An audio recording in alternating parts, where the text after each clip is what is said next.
Hello. Instagram, Facebook, YouTube is working today. So I'm gonna just wait you to connect here, and I'm gonna set up the other two channels. I'm a little bit late. The bike ride was a little bit longer than expected. So hi. Sorry. So turning on Instagram. Back. I'm only missing. Hello, Instagram. Waiting to you to connect, and I'm running for another phone. Right, I find it. Oh, shush. Hold on. I'm looking for the other phone.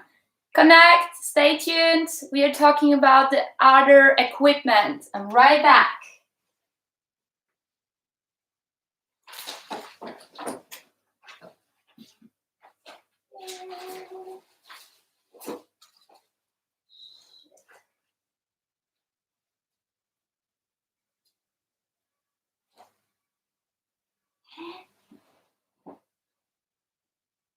The heck? Okay. Oh, yeah. This is the world of electronic. I'm always lost. Sorry, guys. Hello. Nat Geographic Arabic. Hello. Today is about other equipment for paragliding, different than paraglider harness and the parachute, rescue parachute. So I'm gonna wait you to tune in for a minute. Let more of you tune in, and I'm gonna start. Main time, I'm gonna start my Facebook Live. Gosh, this time is like, oh, I have a lot of time, and then, oh shit, it's so late. So, how you doing, guys? I've heard in Poland it's great weather today. And how is about there where you are? Here is Foon, so no flying again, but nice biking. Raya, hello, Raya. Today is about the other equipment, which is not paraglider harness and rescue parachute. And I'm gonna talk through all the equipment you might need to fly and which you could consider to have and consider if you really need it. There is quite a lot of that. Me and X-Selves. Telo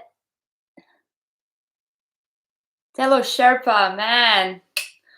No way. Forget it. It's not gonna happen. Oh shit. This camera is really dirty. I hope I'm gonna get it cleaner. Oh. Okay, something's wrong. Something's wrong with this one, but damn it. So this one I will have to hold myself. So X-Self is not my piece of cake, but definitely I'm interested in doing some hike and fly projects in the future. I love hike and fly, as you know. It's a very important part of my season. So I want to do more of it, and yeah, I will let you be surprised what's gonna come. So Facebook slowly is connecting. They will be a little bit late, but I will start with the topic. Okay, Facebook is delaying. So today's topic, one more time, it's about the another equipment, which I consider the other equipment is not the harness, paraglider, and rescue parachute, which is for me a basic. Of course, the helmet is a basic, but I didn't speak about this last time, and today I'm going to speak about the other stuff. As always, first I will just try to go as fast as possible through my huge list. I was really shocked how much stuff I have in my harness, and I'm not surprised. I need oh, what the heck? Facebook crashed. Oh my god. Hello, what's going on here? Can I have one day, one live where the electronic is not crashing? Anyway, so I'm gonna talk to you while restarting that one. Those guys will be able to watch the beginning on YouTube, because this time YouTube is willing to cooperate, not like last time. So starting with the equipment, as I said, of course, one of the very important thing is the helmet, and the helmet is very individual thing, I guess, because we have pretty, let's say, 3 options. One of them is the helmet, which is totally open. Then we have helmet, which is like closed here, is like used by hang gliding pilots. And then they have a visor, but they don't have a chin protector, but there is like a part protection for the cheeks. And then there is a full face helmet and full face helmet with the visor. So visor is not like everybody thing, and the chin protector, it's advised to have a chin protector if you're a beginner and you think you might follow forward and hit with your face on the ground. But for me, honestly, it's disturbing. Like I like to feel the wind on my face. I like to be able to smell the air, to feel the temperature of the air, to feel the flow. And if I don't have this information, I feel like I'm missing some part of the information from the air, and I'm not flying maybe as good. And honestly, I'm feeling claustrophobic in those helmets with the visor. I know from motorbiking, I need always to my face. Oh yes, I need always to open my visor, so I get some fresh air inside, because otherwise I'm just getting like this claustrophobic feeling of not being able to get the air in. Okay, but some guys are saying that it's good for dynamic, and some people are using it for dynamic. Definitely, if you have very sensitive skin, I'm not a very sensitive skin person, but if you have a sensitive skin and you burn easily, apparently that works magic, and it's very good to protect your skin from burning. And I know a lot of pilots who bought the visor helmet basically for that reason. Small digression. Sorry, Facebook guys. My Facebook crashed, so I'm back here. Don't worry. I hope I will not go anywhere, but I will have to hold that one. So back to helmet topic. Definitely, if you are a person with a very sensitive skin, is a solution. If you care about aerodynamic, is solution. Just bear in mind the visor can break. So when you pack it into your harness, pack it the way that it's kind of wrapped inside the harness, inside the glider, and well protected, or just take it out. Definitely, if you fly with the airplane, it's a good idea to take out the visor helmet from your check-in luggage, because it can be destroyed, and you might arrive to your flying destination being without helmet. Okay, so the bad side of the visor helmet for me as well, part of me being claustrophobic and not having air, is definitely congestion inside. So if you are in a very hot place, you were warm at the takeoff, it might fog in. So usually guys are opening when they open it, when they thermal, and definitely you hear less. So when you have people flying around you, you have to be aware of that you might not hear somebody shouting. And for me, it's frustrating. I like team flying and coming to people and like, let's go there. And they are like, because they don't hear you. So these are the points.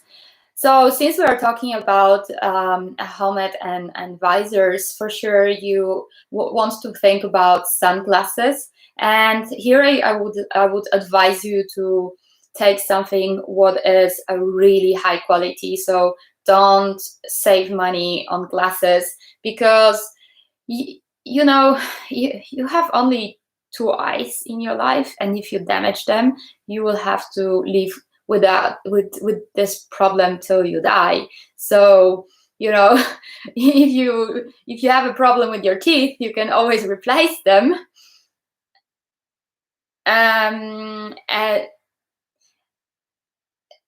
Carlson, hi. I'm gonna read the comments on the end, and I'm gonna answer all the questions on the end. Otherwise, I'm gonna get distracted.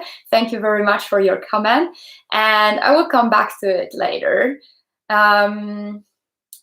Yeah.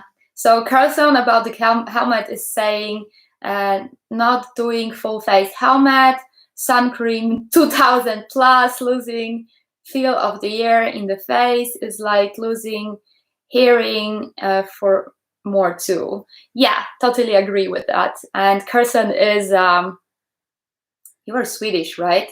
So, and he's on a Swedish national team, and he's definitely a very light skinned guy. So there are ways to go around it. And I'm gonna come back to it. But first about the glasses. So don't save money on cheap, like with the glasses. Buy really high quality lenses which protect your eyes good from UV. Because if you have just dark glasses without good filter, your I don't know how you call it. This dark thing is opening too much, and there is a lot of sun going in, and it's burning the bottom of your eye, and you might have like really bad complications due to that. So it's something what is worth thinking.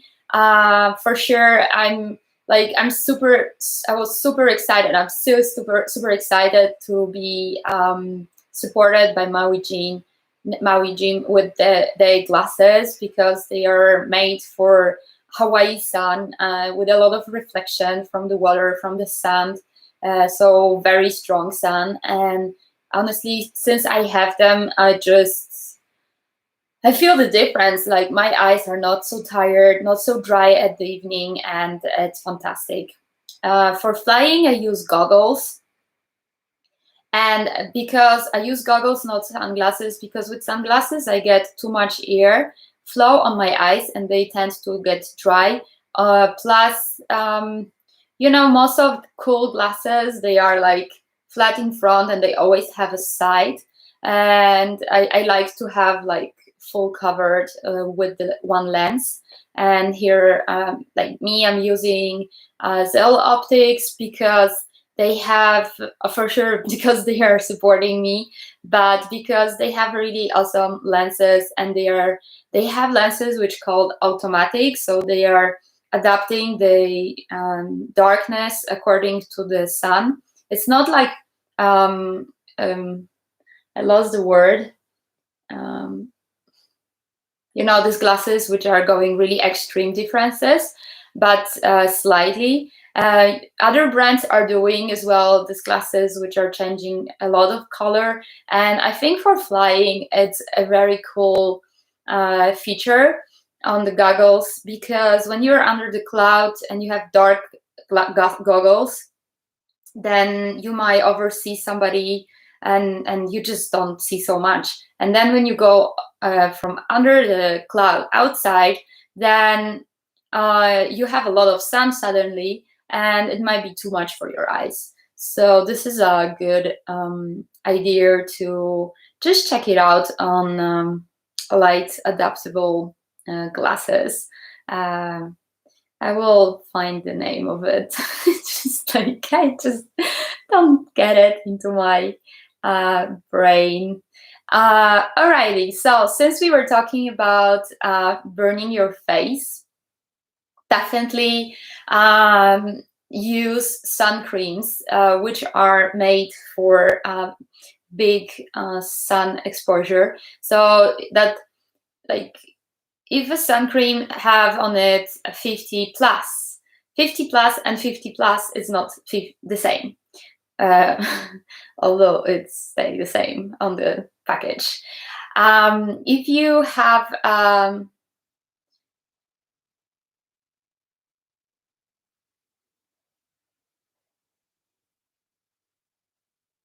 okay, Nisan is Carlos is helping me. So to people that need prescription glasses, tight ones without the nose wings work a lot better. And yes, chromatic. Yeah, thank you. That's chromatic. Okay, so there are sun creams made for Europe, for beach, you know, and there are sun creams made for high mountains and Australia standards, whereas the ozone hole is much bigger and the light filtration is not so good. And so when I went first time to Australia, my roommate bought me as a gift a day-long cream, and I day-long fan since then. They not support me. I just love their products.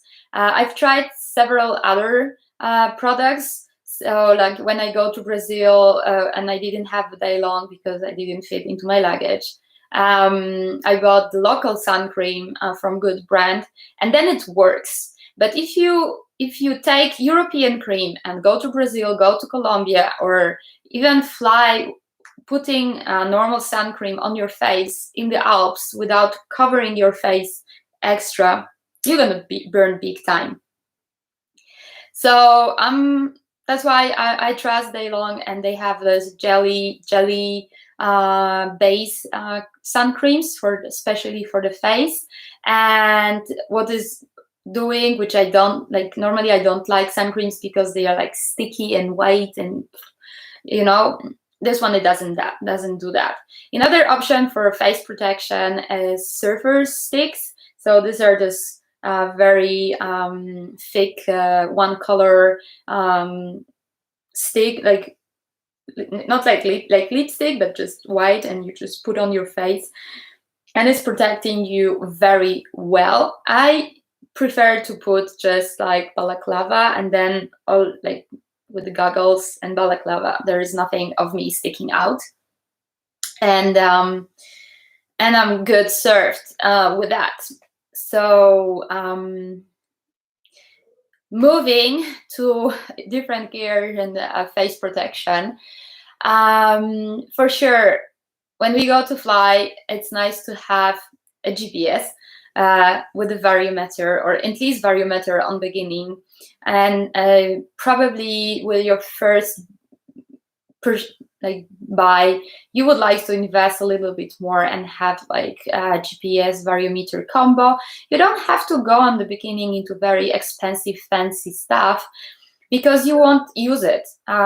There's fancy, expensive super combos are made for competition flying, and if you just cruising around your takeoff and going for small cross countries, you will not make use of it, and you just spend a lot of money and risk breaking it with not so good landings yet. As well,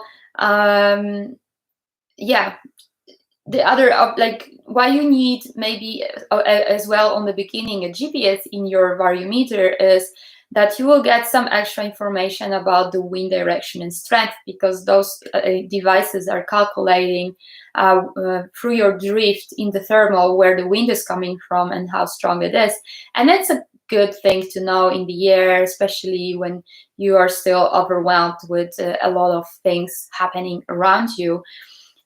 If you are like going to more advanced flying, then you might think about having a combo which is a little bit more advanced with more functions,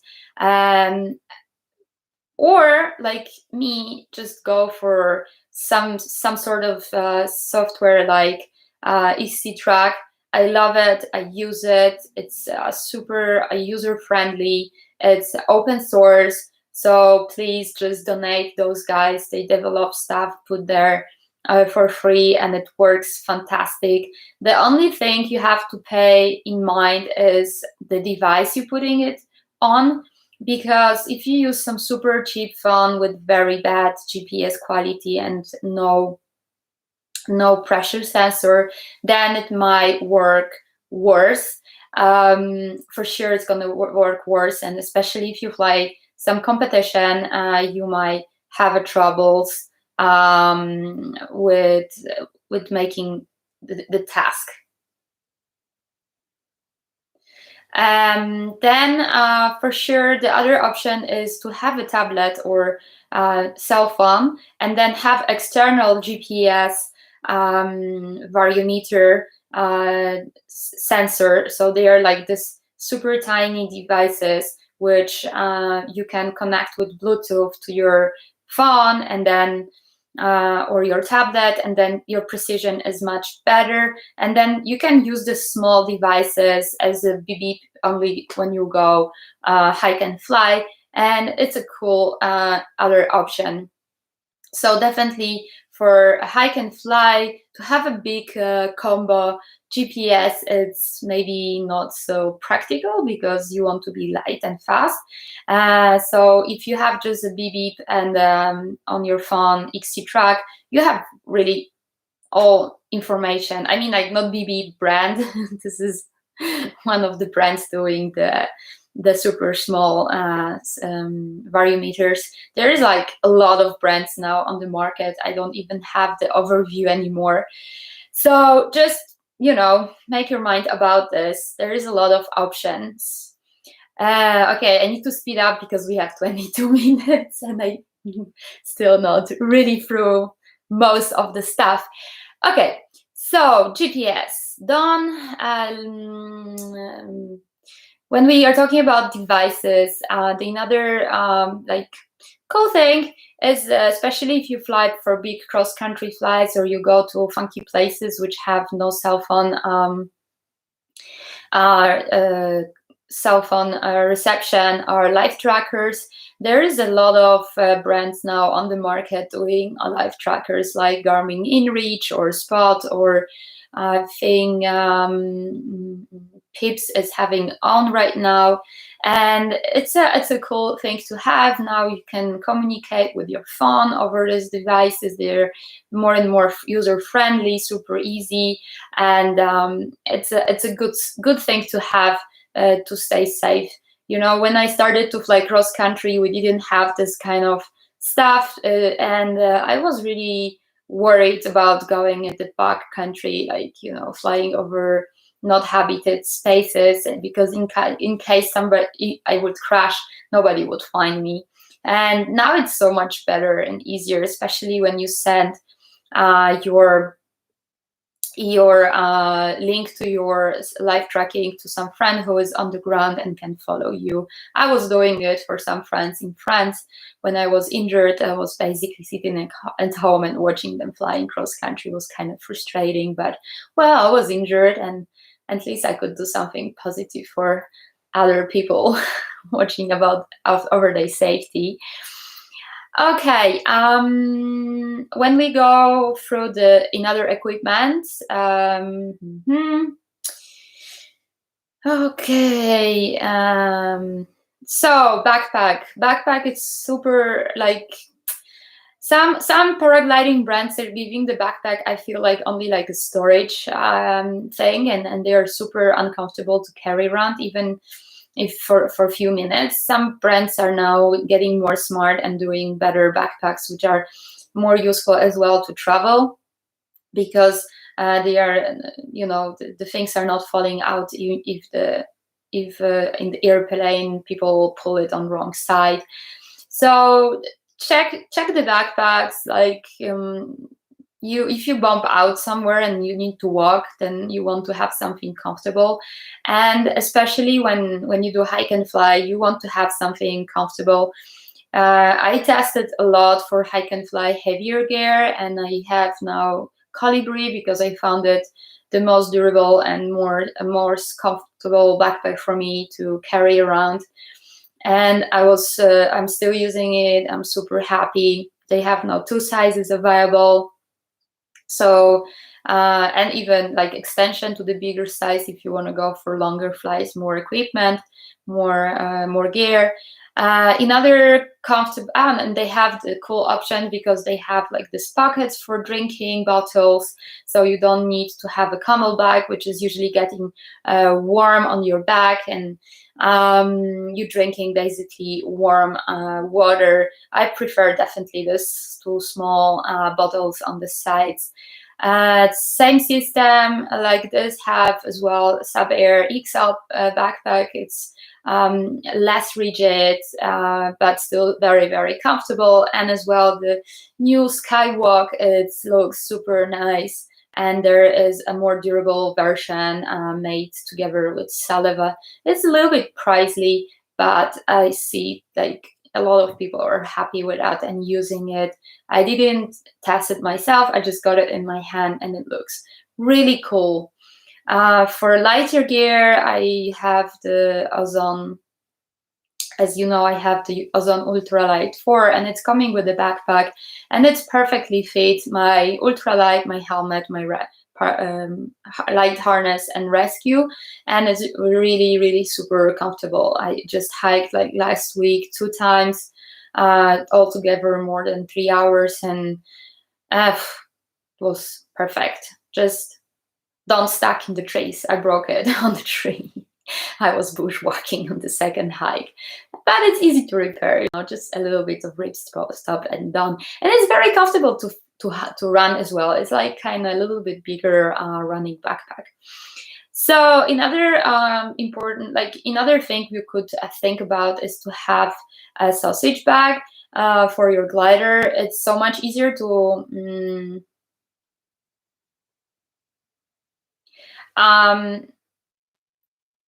it makes packing of your wing so much more comfortable, and it's protecting your glider very well. There are many different types available with more rigidity on the leading edge with less, super light material, heavier. Like, you have such a big variety now, and it's really, really a good thing to have, especially when you pack on the windy day, and this makes everything so much easier, and your wing is protected.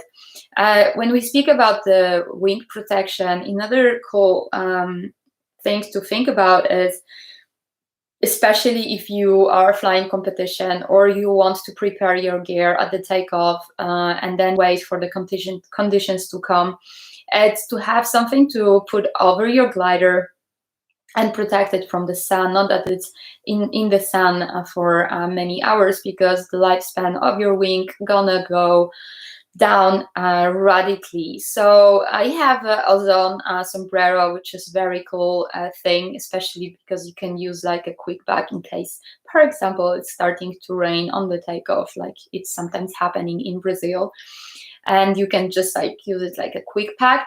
But another cheaper maybe option would be just to buy a rescue blanket, but maybe this thicker one. I bought my first stuff for protecting my wing was a rescue blanket I bought in Decathlon, but the thicker one, and then it's easier to pack it and put it into your harness, and then you have 2 in 1 because you can use it as a blanket in case you're cold as well. Then another safety maybe I think is good to have, it's the knife for lines and risers. Sometimes, if you go into some hardcore scenario and you have a line wrap over you, like somebody flies into you, like I hope not, but it's happening, and this person hangs on you with the lines, or you go for the lines in the glider and you're stuck and you can move, like just like a line knife doesn't take a lot of space. They're super sharp, they're super efficient, and you can just have it on your cockpit on your shoulder.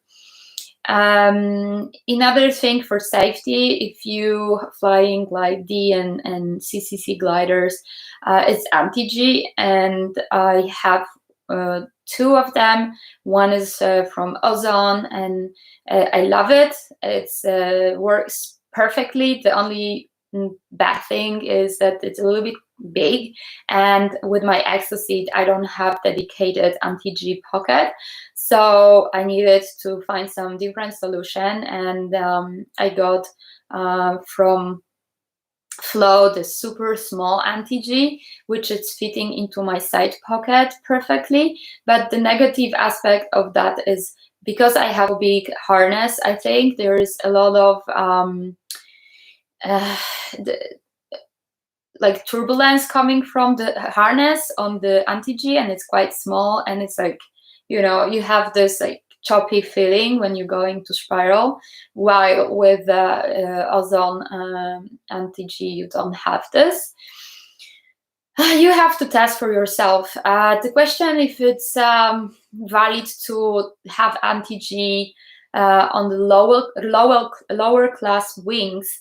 I think if you know that you're sensitive to G-force, you did some G-force training and you tried it, and you know that you are sensitive, then maybe you should get yourself one, because it's making a really big change and it's so much smoother.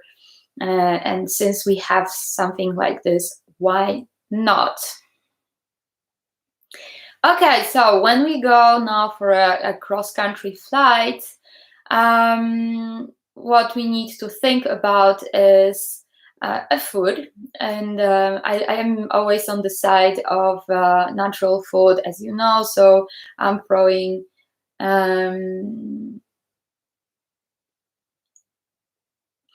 if you have like a natural, like I did a special like entire talk about nutrition and food, so you know I'm very much on the natural stuff side, and I like dry fruits, I like nuts, I like homemade power bars, or if you want to go direction of power bar, make sure that they're natural and organic or whatever. So don't take like some crappy stuff which make your stomach yell in the air and you will feel sick.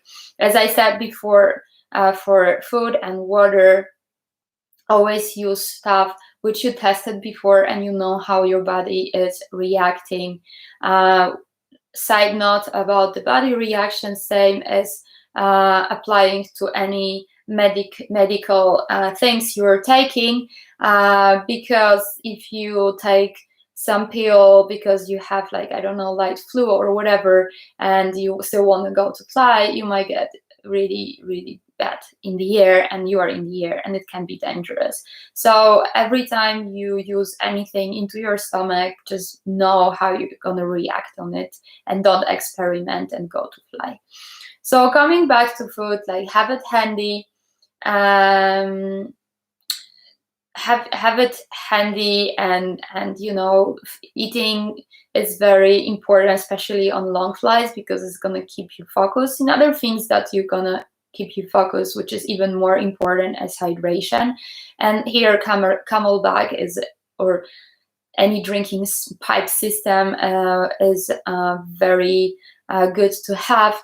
I'm sipping on every transition between the thermals or any transition over the valley, and it's a calming down thing, and hydrating you gonna help to maintain longer time focus and prevent you from making stupid mistakes which you might be angry about later, and it's super easy to avoid just by getting hydrated.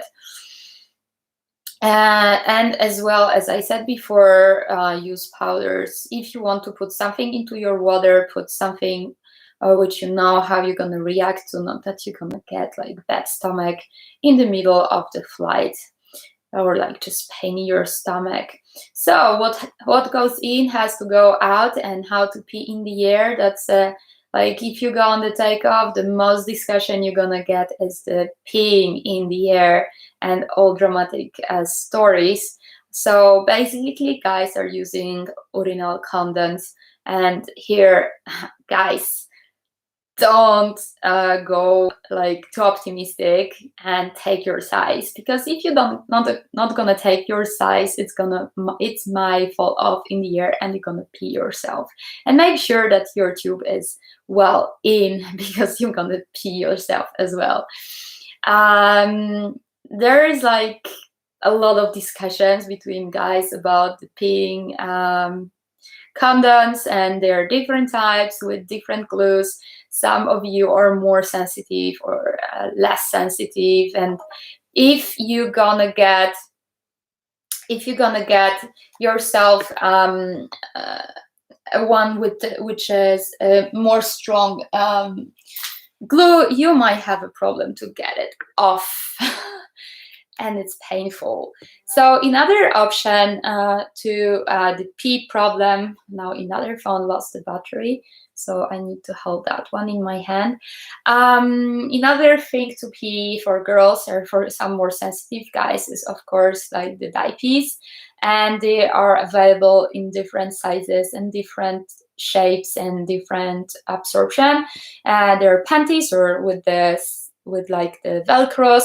I used to use panties for many years because I thought they are better, but now I found some with velcros which are like 8 drops, and they work magic, because I can like use them 3 times while in the ear and they are still not leaking. So that works great. Another option for girls is She P, I think its name. I don't use it, but I know some girls are using it for flying, and this is something like urinal condom just for women. And for some girls, it's a super thing, and then they love it and they use it. I never did, because I don't like the idea of losing my ballast while flying. So I'll stay in. Well, it's not maybe the most pleasant feeling, but at least I'm not losing my precious weight. And I'm light and I need a lot of ballast to fly. So to fly, clothes, very important. Use good quality thermal underwear, merino or like artificial. Don't use cotton t-shirts, because if you sweat at the takeoff, you're gonna feel cold entire flight. I switched now from down jackets to vegan down jacket, because for the same reason. I destroyed one down jacket in India, just because I was at the takeoff sweating and flying and then sweating and flying, and basically I destroyed it. Like the down is gone. And with the artificial fake ones, it's not a problem. Nowadays you have so big choice of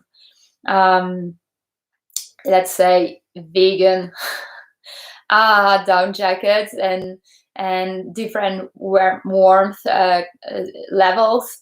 You have a choice. Okay, then for sure I like to have a buff, or like the kind of buff thing, because it's protecting nicely my neck and my skin. Shoes, big topic. What kind of shoes? Like some association are advising you to have a high shoes protecting your ankles, and I don't like them, because I cannot push the speed bar. I don't feel the speed bar. I cannot work with speed bar that well. Plus they're destroying my cocoon. So I prefer short shoes. And I use speed hiking or approach shoes to fly, and just make sure that they are not too sharp on the hillside, because you're gonna destroy your cocoon. Not all of cocoons have protection and against fraction. Okay, about the safety, I just realized I forgot to mention the all safety gear in other than a knife. and this is for sure the first aid. And the total base should be a carabiner, like a small carabiner, and a riser. I don't know how you call it, like a sling, for safe securing yourself in case of tree landing. I didn't have it last year when I threw my rescue, and trust me, I was terrified because the risk of falling down from that cliff was big. So basically, I tied it myself with the speed bar, and that's better than nothing, but it was very difficult. So sling, carabiner, dental floss, it's a good option instead of a rope, because it takes no space, and you can, like, if you have a little weight, you can, and you tree land, you can pull, like, send it down, and it's super long, and you pull up a normal rope from the rescue team. Another thing is a whistle and a small, like, light, or like whatever light. On one of the French competitions, I got this set. It's a line, small line, whistle, weight, and small light, and it's super cool. About the first aid kit, there is available. I don't know if it's on XC-Mag or Joki Sanderson, but the guys from Free Flight Physiology prepared a special rescue kit for paragliding pilots. So basically, when you open it, everything is in the order which you might need to use it. So you don't need to look through your safety kit and figure out where the stuff is and what I might need to use. Alrighty, so that said,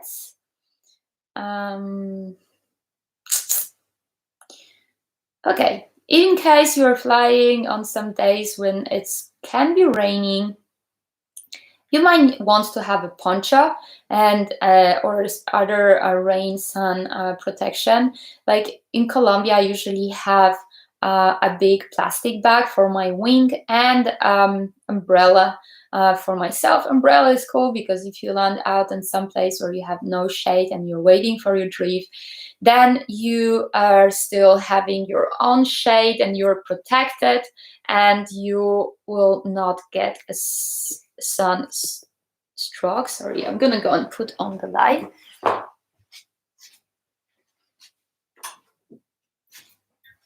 Tung tung. So we have a light back. You can see better now. Okay.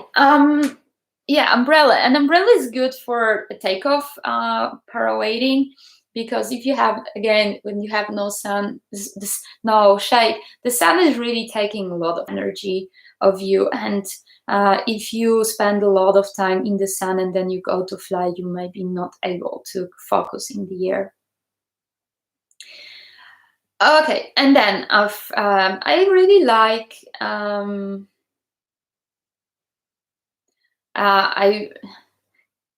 I already said about this.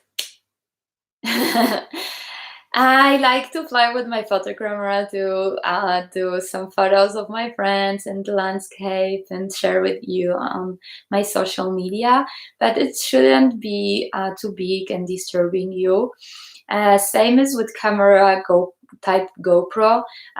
Many people stick it to their helmet, and I know some hardcore cases when somebody got a massive frontal and then fly through the glider and stuck in the lines with the GoPro, and then it was kind of messy. So if you want to take your GoPro, maybe you want to think about some way to mount it, which is not gonna not fix way to mount it. Like I used to fly for many years with the elastic on my helmet, but I found that my neck is going bad after a while with flying with the GoPro on my head.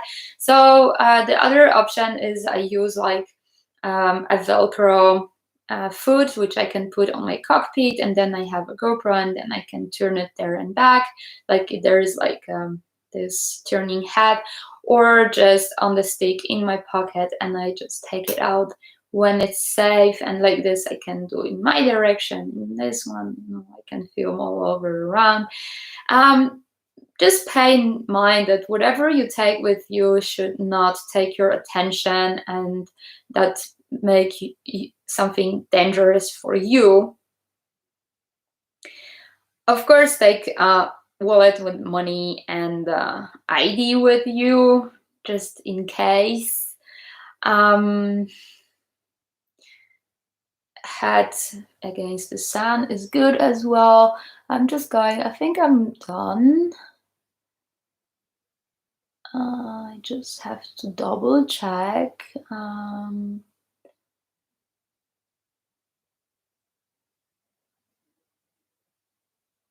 Yeah, I'm done. So if you have any questions, you can ask now. I'm gonna go back through Carlson's suggestions. I think I've read most of them through the topic.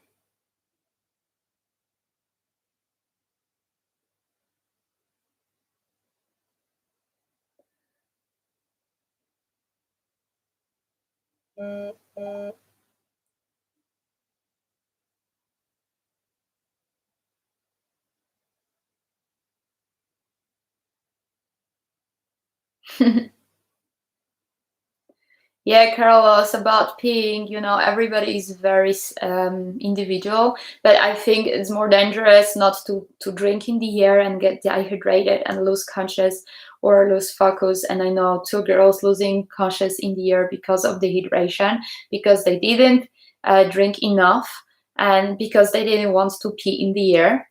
And both of them got some nerve problem and they pass out in the air and woke up on the ground. That's super scary, and you definitely want to hydrate. And for me, I can pee as much as possible on the takeoff, like 3-4 times, and I will still need to pee in the air. So for me, it's not a question. Just train. I mean, I know this is very difficult for some of guys, especially to pee seated, because they are not used to that, especially, or lying. It's weird concept, but you can train, and it's all mental training. Just find your way. I mean, like, there is no one solution. There is a lot of ways. Yeah, Carson is confirming that anti-G is a good stuff.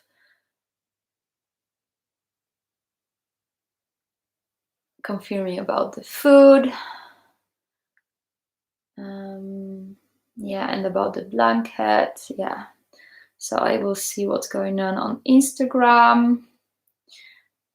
Carlson.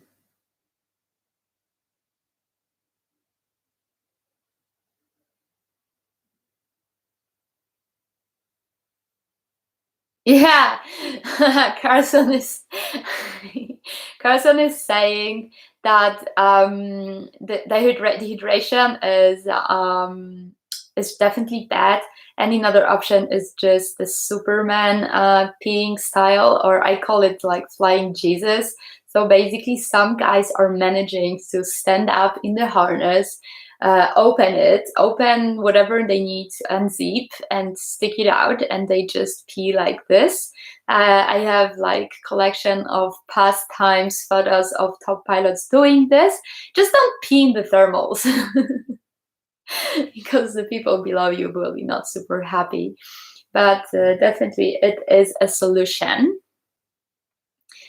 Okay, I will need to wrap up soon. So if you have any more questions, hi Subi, how you doing? Any questions? Because I will have to soon close my Instagram, because otherwise it will not save, and I can stay with you on Facebook and YouTube more.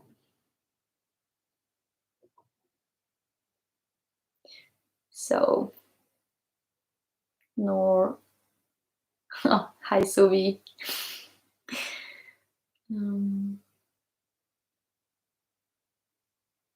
Joanna, do you have any more questions? Did you like it? Yeah, by the way, let me know how you like my lives, if it's helping you, what you would like to hear more about. I'm happy to share, and it's a very good practice for me as well to organize better my knowledge. And it's always nice to refresh and reflect. And this all lives are motivating me to organize my knowledge. Yeah.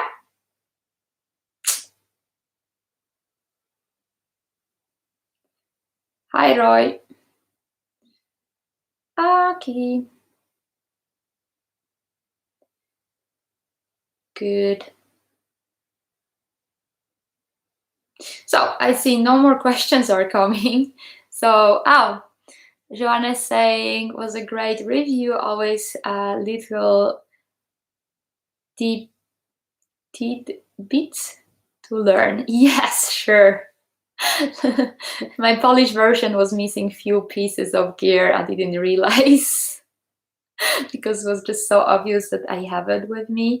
But after the long winter break like we have now, I usually unpack everything and put in different boxes, and then to think about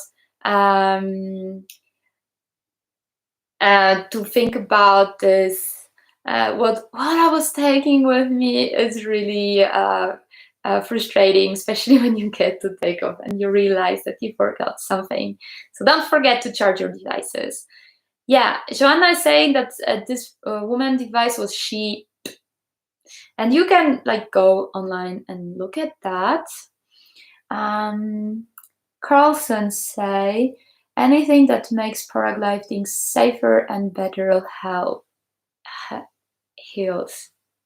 Yes. Okay. Subi.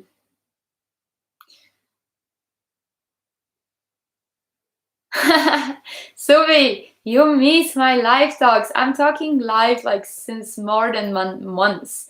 So every Sunday is English talk. If you want to join me next Sunday, and you can drop me some topic if you want, but I might still have some spare topics. And by the way, you might be jealous. We are not on lockdown anymore. So we are flying and biking. Sorry for all of you guys who are not. And I've heard Fran's gonna unlock 100-kilometer circles around the house from this week. I don't know, it's today, tomorrow. So you might be able to fly as well. And I really, really hope this insaneness is gonna finish soon, because now really I don't really believe in this anymore, and more studies I will see, less I believe, but it's not topic for this video. Yes, okay, good. So thank you for joining, and hope to see you next week. And drop me private messages what you would like to hear more, and I will try to come to you with this. Okay, I have some YouTube stuff. Okay.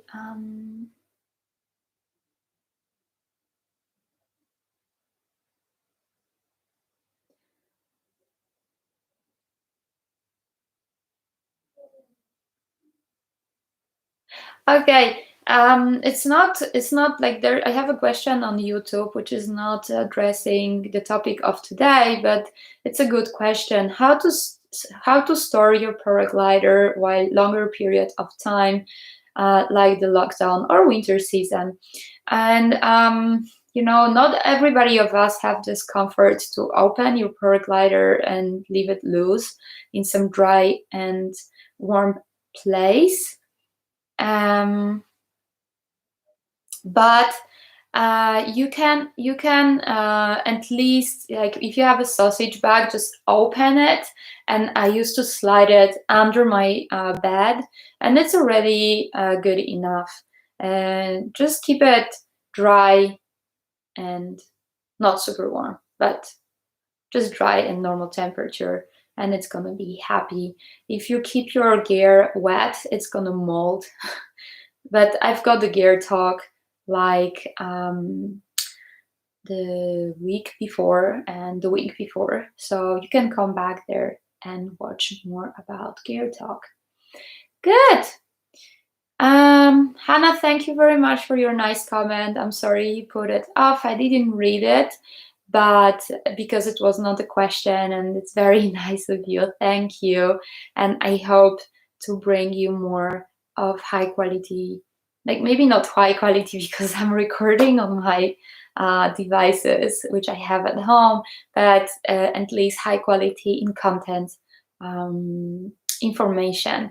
So have a great weekend, week, everybody, wherever you are, and I hope you're doing well and you will do well, and see you next week. Bye.